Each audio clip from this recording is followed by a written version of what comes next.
mata dan Anda tahu rakyat itu susah, tapi Anda menutup kedua mata Anda. Anda berpura-pura. Hai pemimpin, hai anggota dewan, Anda punya telinga, Anda punya tangan, Anda punya wewenang untuk buat undang-undang, tapi Anda sahkan undang-undang justru yang merusak, yang menjerumuskan daripada rakyat Indonesia. Di dunia kamu bisa berkelak, tapi di akhirat nggak akan bisa. Al-yawma nakhtimu ala afwahihim wa tukallimuna, tangan nih ngomong, wa tasyhadu arjuluhum bima kanu. Nih pejabat aparat tanda tangan. Tanda tangan Anda ini punya arti. Tanda tangan Anda ini berharga. Jangan Anda sembarangin itu tanda tangan Anda.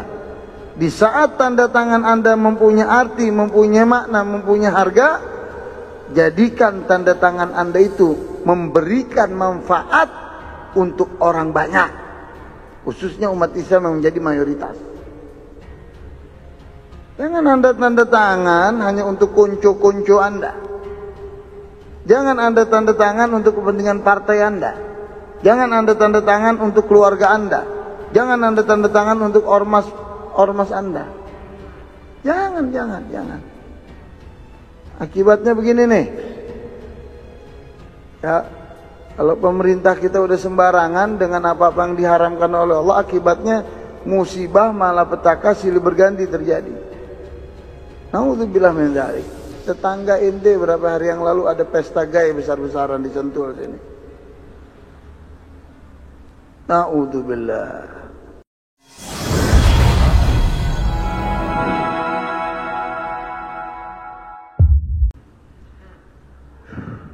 Jadi dikatakan, ya nanti di hari kiamat semua amal ditimbang, nggak ada yang lolos, nggak ada. Mau ente presiden, mau ente raja, mau ente anggota dewan, mau ente orang kaya, ente melarat, nggak ada yang lolos. Beb, bagaimana kalau saya begadang untuk nonton bola semalam, sholat subuhnya enggak? Ya akhir, begitu bangganya dia nonton bola, bangga. Ya, anak dibangunin, istri dibangunin, nonton bola bareng-bareng, bikin nasi goreng, biar nikmat nontonnya.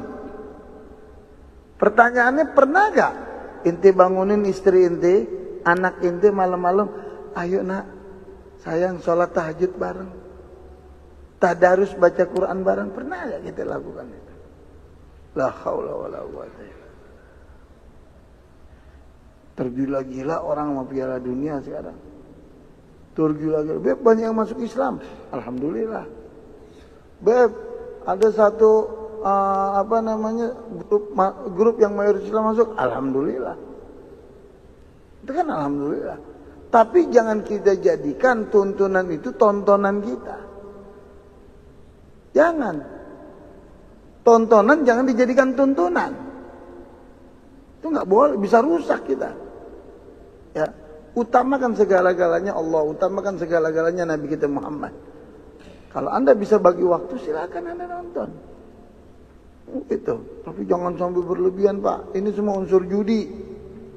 Nggak ada yang nggak terlepas judi. Judi semuanya.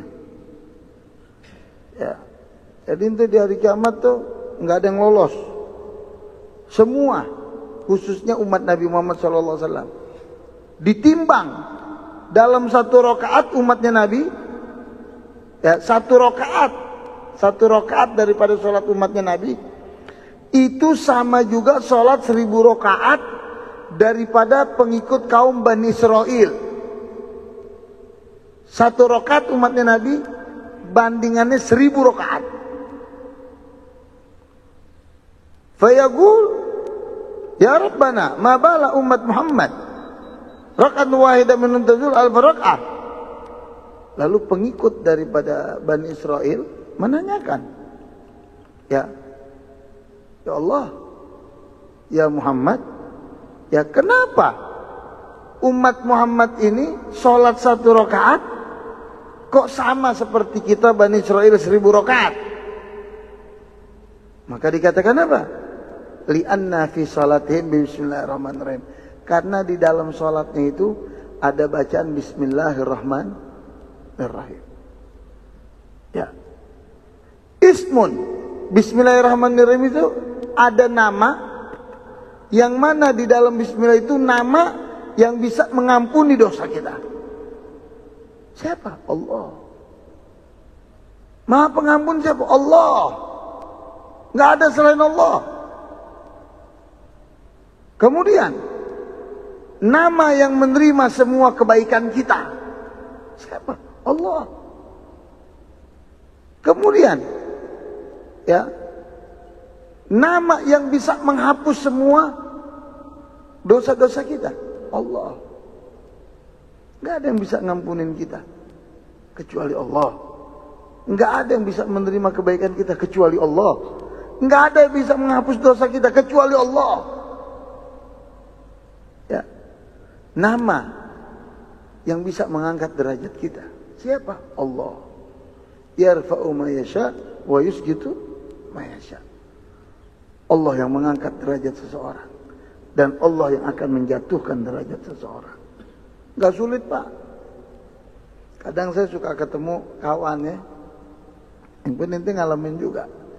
Ini dulu susah. Sama-sama susah. Ini susah, itu susah. Kita susah. Pak, ini kawan kita, ini kawan paling susah nih. Tahu-tahu sukses. Maju. Berhasil. Punya perusahaan. Ya. Jangan kita heran. Ya, kok kenapa kita heran? Kalau Allah ingin mengangkat derajat seseorang, enggak yang susah. Allah mau jatuhkan derajat seseorang juga enggak susah. Enggak susah.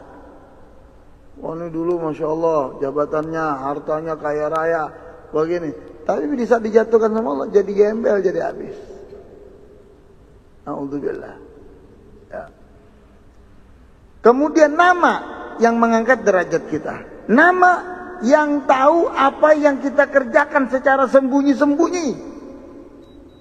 Khafiyat. Apa yang kita kerjakan tuh? Oh, Bib, nggak ada orang tahu. Iya, boleh nggak ada orang tahu. Tapi Allah. Nama yang tahu apa perbuatan tersembunyi yang ente lakukan. Allah. Makanya dikatakan apa oleh Habib Abdullah bin Al-Haddad. Saya beratib. Ittaqullah fi sirri wal alan. Takutlah kamu kepada Allah, baik secara sembunyi-sembunyi atau di hadapan orang. Hati-hati. Na'udzubillah. Ya. Kalau kita sudah merasa ngumpet-ngumpet buat dosa aman, hati-hati itu. Itu bagian daripada masuk, kata Imam Ghazali, derajat munafik yang nomor 1 derajatnya. Ya. Kemudian nama yang bisa memperbaiki keadaan kita. Siapa? Allah. Yang memperbaiki keadaan kita Allah. Selain Allah siapa? Ya. Dan nama yang bisa memutuskan nasib kita, kehidupan kita. Siapa? Allah. Kita sebut Bismillahirrahmanirrahim. Di situ ada nama. Siapa? Allah namanya, yang bisa mengakhirkan segala-galanya dalam hidup kita. Nah, kalau Allah belum takdirkan akhir hidup kita, nggak ada satupun makhluk yang bisa mengakhirkan hidup kita. Tapi kalau Allah sudah mentakdirkan akhir hidup kita habis, tidak ada satupun makhluk yang bisa menghidupkan kita. Ya. Uban, satu uban di rambut kita nih Pak, di jenggot kita, uban satu.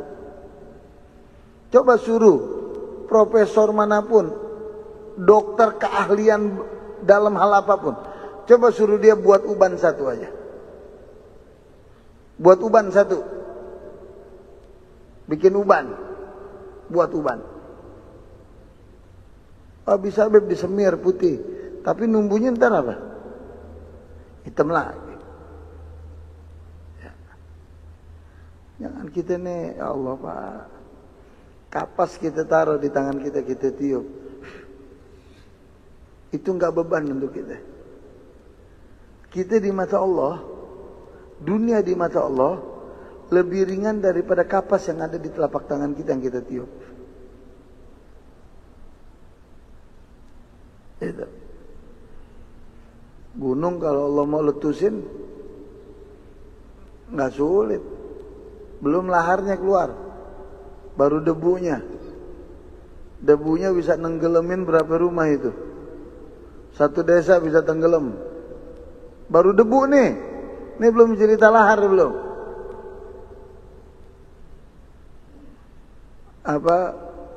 Gunung baru bergerak dikit. Berapa banyak korbannya? Makanya kata Nabi dalam hadis, ya, kalau Allah tidak memandang tiga. Yang pertama, syekhun ruka'us sujud. Seseorang yang dia bangun di tengah malam, dia sujud dengan Allah SWT. Dia sujud, dia bangun malam, dia tahajud. Kalau Allah tidak memandang hambanya yang begini, ya, Allah akan turunkan ini bala yang begitu dahsyat, yang lebih dari yang ada. Kemudian Allah juga melihat apa? Seorang ibu yang sedang menetai, menyusui daripada anaknya. Allah lihat itu. Kalau bukan karena seorang ibu yang menyusui anaknya, mungkin bala lebih besar lagi dari yang ada musibah ini. Dan yang ketiga, Allah memandang tangisan daripada bayi. Nah Pak, kita ini kalau udah urusan menghadapi satu musibah ketentuan dari Allah, ente mau lari kemanapun, kalau emang udah ente di situ habis, ya habis sudah. Ada kawan saya, pas gempa, dia terasa di Jakarta. Dia ada di gedung di lantai 29. Yang lain lari kolang kabut turun naik lift. Dia bilang sama anak karyawannya, anak buahnya, teman-temannya, untuk apa kita lari? Selamatin diri kalau ada meja, masuk ke dalam meja. Ada yang lari turun. Karena gempa itu Pak nggak ada yang namanya 1 menit. Gempa nggak ada yang 1 menit. Kalau gempa 1 menit, kiamat ini. Jadi gempa itu hitungannya detik. 20 detik, 30 detik, paling banyak 40 detik tuh udah paling banyak. Nggak ada 1 menit, nggak ada. Allahu Akbar. Mungkin nanti orang udah lihat bagaimana dampak Ustadz Peri mungkin di Cianjur sana, dampaknya seperti apa. Ya, lihat rumah-rumah yang kokoh bangunannya, letoy. Ya. Kemudian nama yang bisa menerima ya sholawat kita, yang bisa menerima sholat ibadah kita juga. Siapa? Allah. Makanya dikatakan Bani Israel, dia bilang, ya Allah, kenapa kok umatnya Muhammad ini sholat 1 rakaat sama kayak kita 1000 rakaat? Kenapa? Karena dia menyebutkan Bismillahirrahmanirrahim. Di situ ada nama Allah yang segala-galanya. Jadikan Allah di dalam hidup kita segala-galanya. Utamakan panggilan Allah, utamakan perintah Allah, belakangi yang lain. Begitu Anda dengar hayya 'alas shalah, tanggung web. Ya, lagi perpanjangan waktu nih bola. Hayya 'alas shalah, tanggung web, ngobrol belum selesai. Ini Allah panggil ente. Kalau Allah misal manggilnya hayya 'alas shalah, mari salat. Yang enggak salat 10 menit lagi dicabut nyawanya. Pada kabur ke orang salat. Itu hati mau tanda tangan ya, miliaran, mau tanda tangan miliaran nih. Kalau ada panggilan Allah lewat dari 10 menit dicabut nyawanya dia, ditinggalin tuh tanda tangan. Untuk apa terima duit miliaran, habis Anda terima mati terus. Nggak ada guna. Maka hidup pangkatnya satu. Bukan jenderal bintang 4, bukan. Jadi hidup pangkatnya satu. Apa pangkatnya hidup? Semua kita rasakan. Apa pangkat hidup itu? Mati. Itu pangkat kita. Semua akan merasakan kematian. Kita hanya nunggu giliran saja, Pak. Ya. Kemudian, ya, diriwayatkan anna syaitan saminan. Sesungguhnya setan ini ada yang gemuk, ya, bertemu dengan setan yang kurus. Setan gemuk ketemu sama setan kurus nih, Ustaz Peri nih. Ya kan? Galas samin. Ya. Maka lil mahzul, setan yang gemuk ini ngomong sama setan yang kurus. Bimadza sirta hadil halah?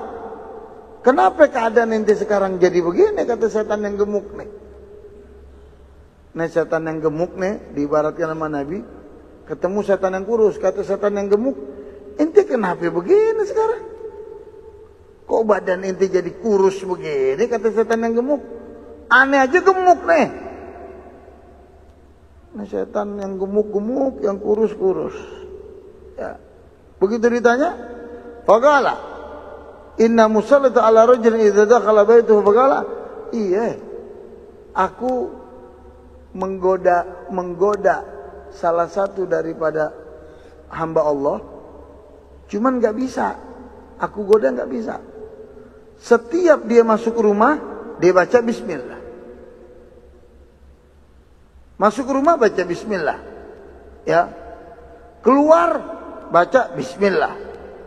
Berdiri baca bismillah. Duduk baca bismillah. Makan baca bismillah.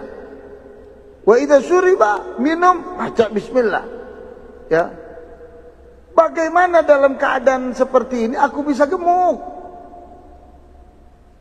Aku ditugaskan oleh Allah untuk godain satu hamba Allah.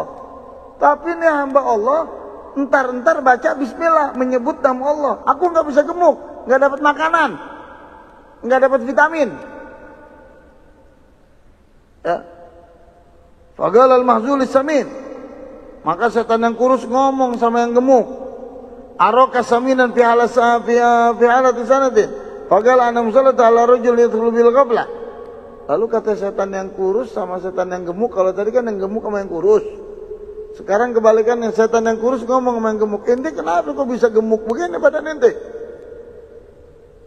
Kata setan yang gemuk, iya katanya. Aku bisa gemuk karena orang yang aku goda itu, hamba itu gampang. Ya. Dia selalu mengerjakan perbuatan yang lalai. Jadi nggak usah pakai saya goda, dia udah ngerjain yang lalai. Jadi setan kadang nggak ngegoda aja Ustaz Peri, nggak ngegoda, cuman ngedeketin, udah berbuat lalai. Makanya Imam Malik waktu akhir hayatnya, itu setan datang kepada Imam Malik. Apa kata setan kepada Imam Malik? Ya Imam, di masa sehatmu, di masa segermu, aku nggak bisa godain kamu. Nggak ada celah aku godain kamu, nggak ada celah. Kata setan kepada Imam Malik. Kamu sehat, kamu seger, nggak ada celah aku goda kamu. Apalagi sekarang kamu ingin mengakhirkan ajal kamu, hidup kamu, nggak ada celah aku. Apa kata Imam Malik kepada setan tersebut? Selama ruh masih ada di jasad saya, nggak bisa kamu katakan bebas daripada diri aku. Tuh. Jadi kalau ada orang bilang, wah Habib saya nggak kegoda sama setan, dia udah bagian dari setan. Kalau ada orang bilang begitu, saya nggak tergoda dari setan, itu udah bagian. Jadi setan yang kurus nanya yang gemuk, iya. Dia masuk rumah lalai. Dia masuk, ane ikut masuk. Dia masuk kamar, ane ikut masuk kamar. Dia berhubungan sama istrinya, ane ikut ngerasain. Dia makan, an ikut makan. Makanya kenapa orang makan kan baca Allahumma barik lana fima razaqtana wa qina adzabannar. Kalau kita lupa di awal, ingatnya di tengah, disuruh baca. Udah habis, udah selesai makan. Makan udah selesai. Kita lupa baca doa, disuruh baca juga. Apa kita baca? Nama Allah. Bismillah awaluhu wa akhiruhu. Dengan nama Allah di awal dan di akhir. Artinya apa? Agama mengajarkan kita agar setan jangan ikut betul-betul dalam urusan kita. Atau urusan makan. Itu. Kemudian wala yaqul bismillah asyara fi jamil adr wa rakab ala unuki kadaba. Jadi kata setan, aneh enggak susah-susah. Ini saya makanya gemuk. Ini ibaratnya hamba ini seperti sapi atau kerbau yang udah dicocok hidungnya. Sapi atau kerbau sudah dicocok hidungnya, ditarik sedikit aja sama majikan ini ngikut tuh sapi. Kata setan apa? Aku begitu juga. Itu hamba sama seperti kerbau yang udah dicocok hidungnya. Jadi nggak perlu lagi aku susah-susah. Aku suruh ke kanan, itu hamba ngikut ke kanan. Suruh ke kiri, ikut ke kiri. Hati-hati. Nah kalau ente yang gemuk, hati-hati juga ntar. Wah jangan-jangan ke situ kali Bip, ya enggak juga. Wa yuqalu lamma qala Allah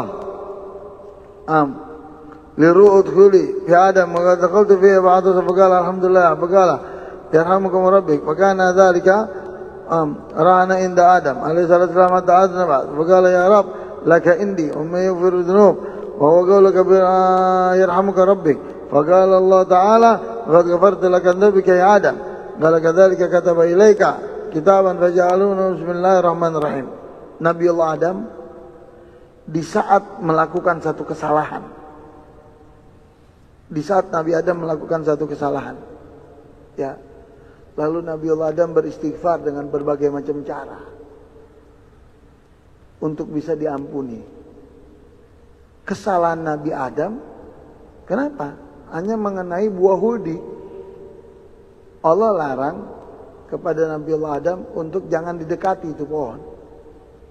Tapi Nabi Allah Adam tergoda, ya bukan lagi didekati itu pohon, dipetik itu buahnya. Jadi Nabi Adam aja nabi nih, ini nabi masih bisa kegoda. Kalau ente bilang nggak bisa kegoda, aneh bin ajaib.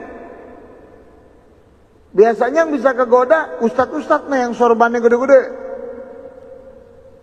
kiai ajengan itu. Penampilannya bagus, tapi kadang-kadang yang model begitu bisa kegoda lebih dulu tuh. Apalagi yang godain dia apa? Kertas yang gak ada suaranya tapi segala-galanya. Kertas yang gak ada suaranya tapi segala-galanya. Fulus. Ya. Makanya ente jangan ente beranggapan wah Beb itu penampilannya pakai sorban, pakai imamah, pakai gamis. Belum tentu di mata Allah seperti yang kita nilai. Wah Habib ini orang penampilan pakai celana, pakai baju koko, biasa sederhana. Jangan nanti sepelekan, bisa jadi dia tuh mulia itu orang. Seperti Sayyidina Uwais Al-Qarani. Sayyidina Uwais Al-Qarani, dia untuk menutupi daripada derajatnya di hadapan manusia, ya. Dia ikuti kebiasaan manusia membutuhkan makan. Karena makan itu ada dua hakikatnya. Ada makanan yang sifatnya zahir dan ada makanan yang sifatnya batin. Kalau makanan batin itu hanya orang yang beriman yang bisa merasakan. Jadi kita punya tubuh ini butuh makan batin. Makanannya berupa apa? Selawat kepada Nabi kita Muhammad. Makanan batin. Makanannya apa? Sholat 5 waktu. Makanannya apa? Baca Quran. Makanannya apa? Perbanyak zikir. Makanannya perbanyak tahmid. Makanannya perbuatan baik. Itu namanya makanan batin kita. Ini yang bisa melakukan makanan batin hanya orang yang dekat dengan Allah. Orang yang sudah melakukan, memperhatikan makanan batin dia, maka secara secara hakikatnya dia nggak perlu lagi makanan yang dohir. Dia nggak perlu makan itu. Karena kenapa? Setiap orang batinnya kenyang, dohirnya pasti akan ikut. Tapi tidak sebaliknya. Orang yang dohirnya kenyang, belum tentu batinnya itu kenyang. Sayyidina Uwais Al-Qarani, ya, beliau jangan sampai orang tahu derajat dia. Dia makan. Hakikatnya dia nggak butuh makan, dia sudah dekat dengan Allah. Batin dia sudah kenyang. Ya. Dia makannya di mana? Enggak kayak kita. Nyari makan di mall. Belanja ini itu enggak. Sayyidina Uwais Al-Qarani kalau dia makan ya ke tempat sampah. Tempat sampah yang ada yang dia lihat dia ke situ. Dia acak-acak tempat sampah. Kalau ada makanan yang masih layak dia makan, diambil tuh makanan sedikit dia makan. Udah, hanya untuk dohir saja. Waktu dia ada riwayat yang mengatakan waktu dia cari makanan di tempat sampah, ada anjing di sebelah dia gonggong dia. Anjing gonggong. Sayyidina Uwais digonggong sama anjing. Bok, bok. Apa kata Sayyidina Uwais kepada anjing? Wahai anjing, ya kalab, ta'kul matalik wa na'akul ma'alik. Kalau bahasa kita, wahai anjing, ente makan rezeki yang Allah udah tentuin rezeki ente di situ. Ane juga bakal makan rezeki yang Allah udah tentuin sama ane di sini. Ane nggak bakal ambil bagian ente, dan Allah nggak akan keliru berikan rezeki ane dan ente. Coba, ya, itu Sayyidina Uwais. Jadi Nabiullah Adam begitu dia minta ampunan, dia minta diampuni dengan apa? Dengan kalimat Bismillahirrahmanirrahim. Fa idza usita qultu yaumil qiyamah ya Rabb laka indi wa ana wa bismillahirrahmanirrahim thumma indaka ana wa adam alana wa illa anna fi unwan kitabika bismillahirrahmanirrahim wa yaqtadi rahmah marratain. Karena di dalam kata Nabiullah Adam, aku bertawassul kepadamu ya Allah, ampunilah dosa-dosa aku dengan aku menyebutkan Bismillahirrahmanirrahim, yang setiap di pintu surga ada dua kalimat itu, ada sifat itu, Ar-Rahman dan Ar-Rahim, dan ada nama itu Allah. Aku minta, akhirnya diampuni.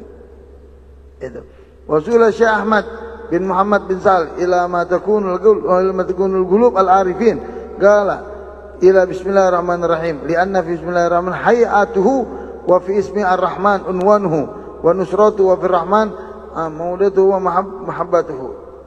Dikatakan oleh Syekh Ahmad bin Muhammad bin Sahal, ya, ila ma takunu qulub al-arifin, hati orang arif, hati orang-orang arifin, orang-orang yang dekat dengan Allah, ya, itu hatinya selalu dengan Bismillahirrahmanirrahim.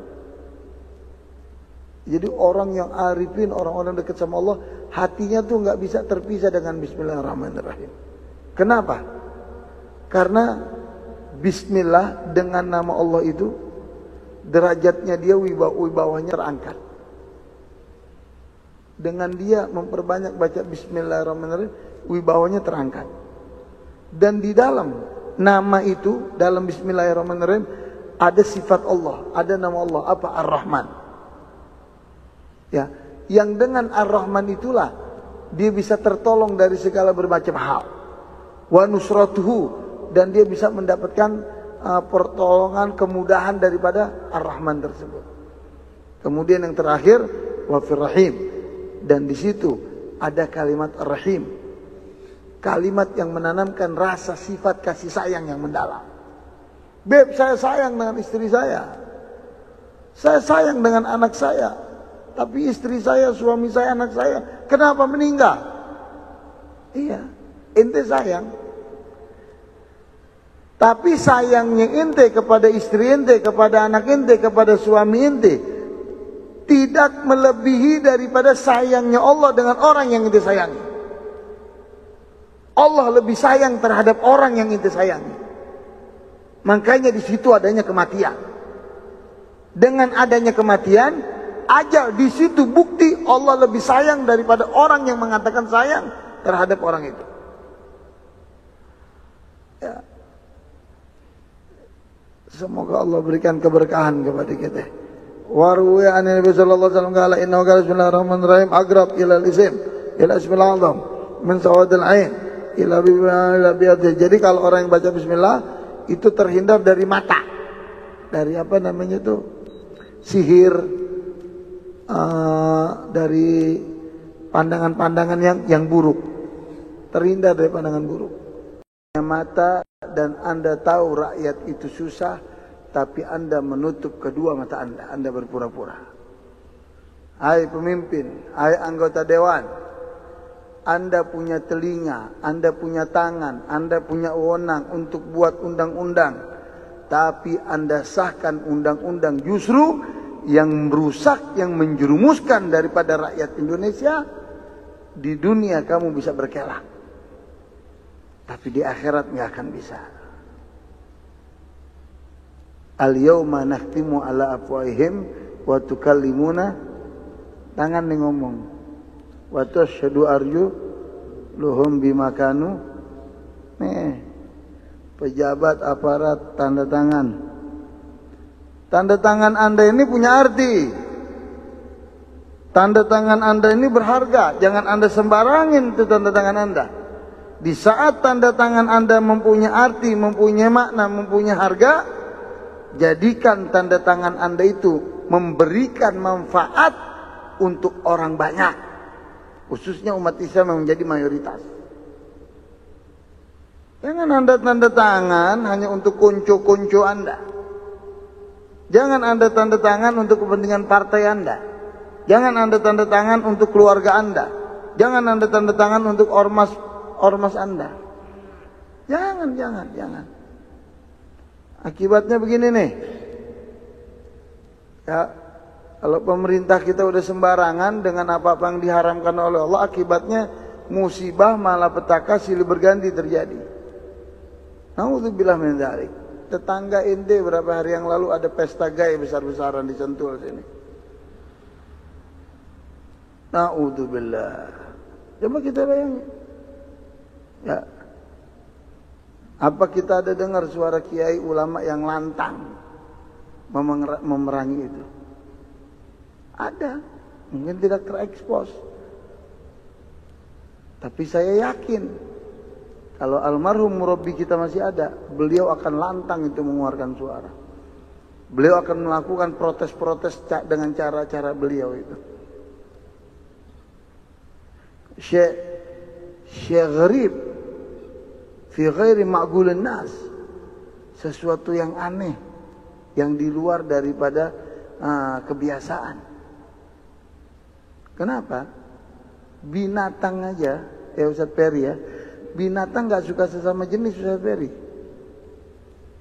Ustaz Peri punya ayam jago, saya punya ayam jago. Kalau disatuin satu kandang ayam Ustaz Peri sama ayam Habib, yang terjadi apa? Berantem.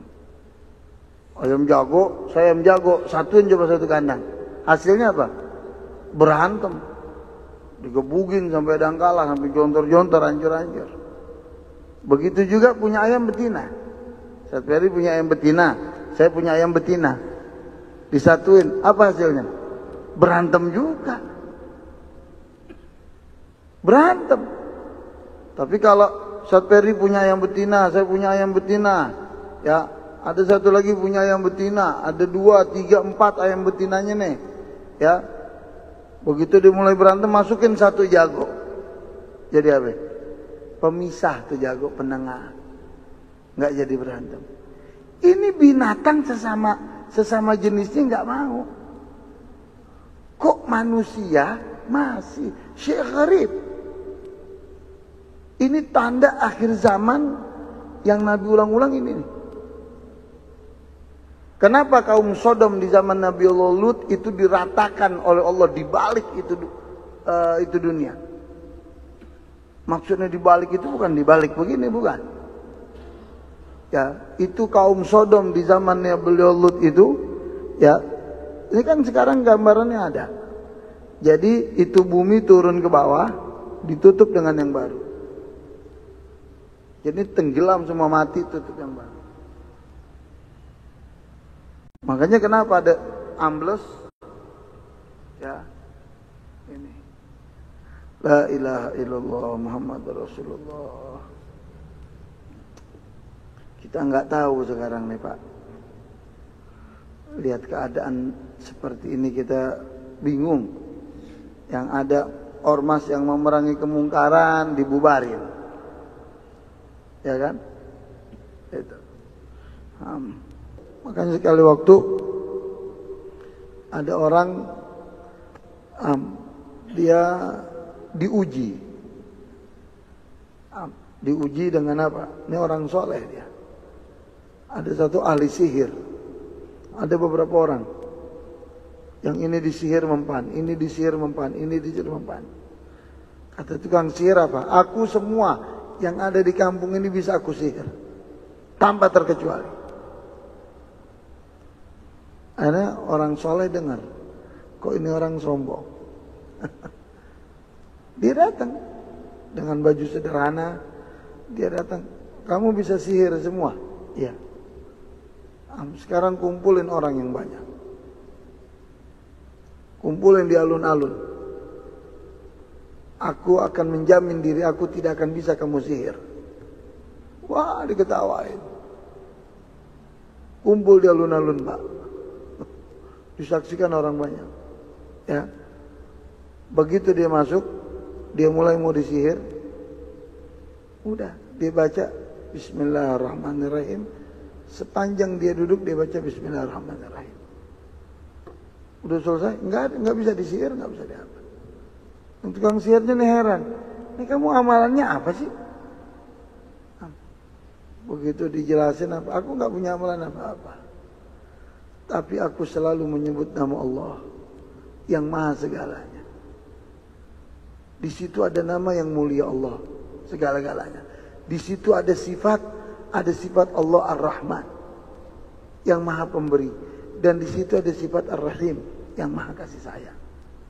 Nah, semoga Allah tanamkan di dalam diri kita hakikat daripada kalimat makna Bismillahirrahmanirrahim. Wallahu alam bissawab. Ya, sudah isyraq. Berapa menit lagi? 10 menit. Sisa waktu 10 menit. Mungkin ada, kita kasih kesempatan waktu tanya jawab, baik yang bersangkutan dengan pelajaran kita pagi hari ini atau di luar bab ini. Kalau ada yang mau bertanya silakan. Pertanyaannya umum bebas. Mau yang bersangkutan kitab ini atau bersangkutan ilmu fikih atau bersangkutan apa, kalau mau bertanya silakan. Ya. Ya. Salam.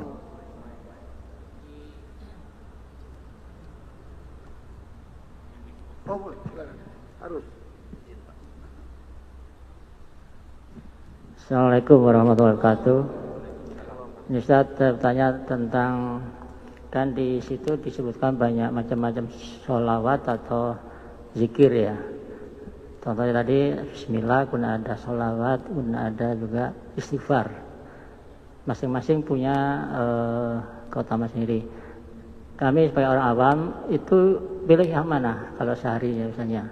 Apakah selawat saja sehari itu atau istighfar aja atau tadi Bismillah atau Subhanallah atau sebagainya? Makasih Ustaz.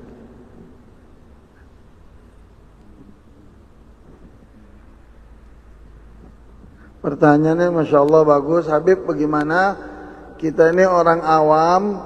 Tadi ada macam-macam zikir. Ada zikir itu selawat kepada Nabi Muhammad SAW. Ada zikir itu beristighfar, astaghfirullahaladzim wa atubu ilaih. Ada zikir itu kita mengucapkan alhamdulillahirabbil, mana yang bagus? Ya semuanya bagus. Ada bismillahirrahmanirrahim, mana semuanya bagus. Anda mau baca semuanya bagus, nggak ada masalah. Tapi kalau dikatakan mana derajat dari semua zikir itu yang paling baik, derajat dari semua zikir yang paling baik adalah tidak lain daripada salawat kepada Nabi kita Muhammad SAW. Itu amalan yang paling mulia lebih daripada amalan yang lain. Perbanyak salawat. Allahumma sholli. Karena dikatakan oleh Nabi apa? Tidaklah orang yang dia istiqomah bersalawat kepada aku, tidaklah dia mengakhiri ajalnya didatangi oleh Israel, kecuali aku ada di kepala dia. Kecuali aku mendampingi dia. Di saat Israel ingin mencabut nyawa dia, aku ada di sebelahnya dia. Jadi semuanya bagus, Ustaz, Bapak. Tapi dari semua perbandingan selawat yang lebih mulia. Jadi baca selawat, baca misalnya pagi 100 kali. Kemudian kita baca istighfar. Kemudian kita baca Bismillahirrahmanirrahim. Mungkin itu, ada lagi yang mau tanya?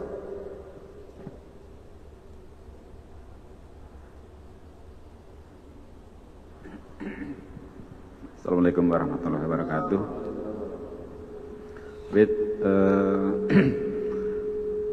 Semua yang kita lakukan semua akan dihisap. Lalu dengan peran kita bertaubat, istighfar, itu bagaimana gitu? Stop. Pertanyaannya bagus, Habib. Semua perbuatan kita akan dihisap oleh Allah. Bagaimana kalau kita sudah bertobat, kita hidup di masa kelam lalu, ya kan? Magat fatfat, yang sudah berlalu biarlah berlalu. Kata Nabi di dalam hadis, at-taib minadan kamaladan balah. Orang yang dia bertobat daripada dosanya sama seperti orang yang tidak berbuat dosa. Tapi tobatnya itu Pak, tobatan nasuha. Ada 3 syaratnya tobatan nasuha. Yang pertama, an-nadam ala dzalik. Penyesalan atas perbuatan yang sudah dia kerjakan. Nyesal, betul-betul nyesal. Jangan nyesalnya lagi ada musibah. Kenapa saya begini? Jangan. Itu nyesal, betul-betul nyesal. Yang kedua, igla' anil ma'asi. Anda berusaha lepaskan diri Anda dari perbuatan yang menjerumuskan Anda. Anda lawan, Anda lepas itu. Apapun ceritanya. Ya, itu yang kedua. An-nadam wal igla. Dan yang ketiga, Anda berusaha semaksimal mungkin untuk tidak kembali ke perbuatan yang sudah menjerumuskan Anda. Itu. Jadi kalau itu sudah kita lakukan, taubatan nasuha kita lakukan, kita nggak usah lagi berpikir masa lalu kita. Yang bisa kita godok, kita godok. Kita ini banyak lupanya, Pak. Jangan lagi kita ditanya 10 tahun yang lalu apa perbuatan dosa kita. Kita banyak lupa. Bulan yang lalu aja dosa kita lupa ditanya. Jadi yang kita ingat silakan kita godok. Seperti misalnya sholat, Pak. Aduh Beb, gimana nih Beb? Saya ini ahli maksiat, hidup di dunia hitam. Saya bertobat Habib, tapi saya banyak betul ninggalin sholat puluhan tahun. Apa langsung saya godok Habib? Kan beban. Kalau bisa silakan. Kalau enggak, tobat belum berapa lama udah balik lagi, enggak sanggup, keberatan. Jadi caranya bagaimana? Saya bilang, ya udah, inti sholat 5 waktu. Setiap habis sholat 5 waktu, inti godok sholat lagi. Habis sholat duhur, inti godok lagi sholat. Asar sebelum asar, inti godok dulu sholat asar yang pernah inti tinggalin. Maghrib, habis maghrib inti godok, habisnya inti godok, semampunya inti. Beb, saya sudah bertato nih, banyak tatonya Beb. Tubuh saya sudah banyak bergambar. Inti sudah tobat, nggak usah inti pikirin. Inti tobat kepada Allah. Orang yang punya tato, yang nggak punya tato, ibadahnya diterima bukan karena kagak ada tato. Tapi bagaimana pendekatan diri kita, penghambaan kita kepada Allah Subhanahu wa ta'ala. Jadi semuanya akan diampuni oleh Allah dengan catatan syarat taubatan nasuha tadi. Jadi nggak usah kita pikirkan yang sudah ya sudah. Kita kembali ke kehidupan baru. Ada lagi yang mau bertanya? Silakan. Makanya kita ini sekarang Pak kehilangan orang yang bisa menenangkan daripada bumi ini. Ya, contoh yang bisa menenangkan bumi itu salah satunya almarhum murabbi kita. Dia itu bukan bisa menenangkan jiwa manusia. Tapi orang yang seperti murabbi itu bisa menenangkan daripada dunia. Dunia itu bisa tenang.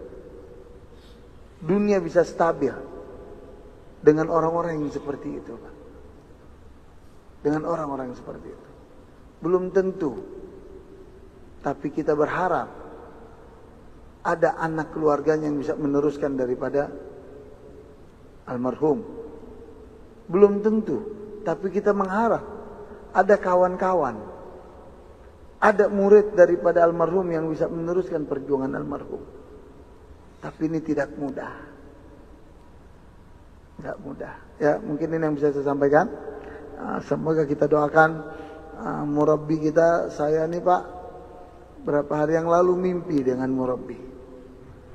Ya, habis saya lihat statusnya, kalau nggak salah statusnya Ustadz Tris apa? Atau Ustadz Zaini, saya lupa lah. Ada statusnya, saya lihat murabbi itu sakit, di sana sedang dijenguk oleh Ustadz Adi Hidayat ya. Saya lihat statusnya ini, Masya Allah ya. Habis saya lihat malam itu saya lihat, tidurnya saya mimpi. Mimpinya apa saya lupa lah. Tapi itulah, beliau tuh punya andil ya untuk bangsa, khususnya agama ini cukup besar. Cukup besar. Ya. Semoga Allah merahmatkan daripada murabbi kita. Qala Rasulullah sallallahu alaihi wasallam, afdalu ma qultu ana wan nabiyyuna min qabli, la ilaha illallah. La ilaha illallah.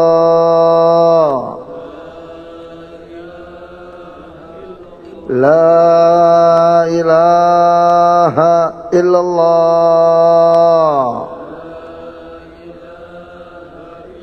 Muhammadur Rasulullah. Ya Allah ya Rabbana, hidupkanlah kami dengan kalimat la ilaha illallah. Matikan dengan kalimat la ilaha illallah. Masukkan ke lubang kubur dengan kalimat la ilaha illallah. Bangkit di padang mahsyar dengan kalimat la ilaha illallah.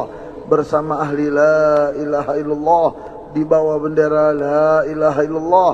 Yang mana bendera tersebut di tangan Muhammad Rasulullah. Rabbi fanfa'na bi barakatihim. Wahdinal husna bi hurmatihim. Wa amitna fi tariqatihim wa mu'afatihim minal fitani. Wa sallallahu sallam alhamdulillahi rabbil alamin. Kurang lebihnya mohon maaf.